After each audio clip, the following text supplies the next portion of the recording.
Hello friend, मा की रसोईमध्ये आपले खूप खूप स्वागत आहे. लोक आता हे नारळ ओलं आणि हे लसूण आणि हे हिरवी मिरची हे भाजून घेते आणि ओल्या नारळामध्ये थोडी कोथिंबीरच्या काड्या टाकून लसूण मिरची टाकून ढोकळ्याबरोबर ते डोशाबरोबर स्वीट कॉर्नचे डोसे होते त्याच्याबरोबर खायला चटणी करते. ह्याच्यात थोडीच भाजलेली शेंगदाणे टाकणार.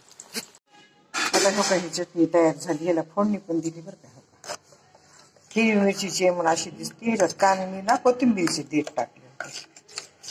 आता हे डोशाबरोबर खायचे. आज भाजी केलेली नाही, डोशाबरोबर खाणार.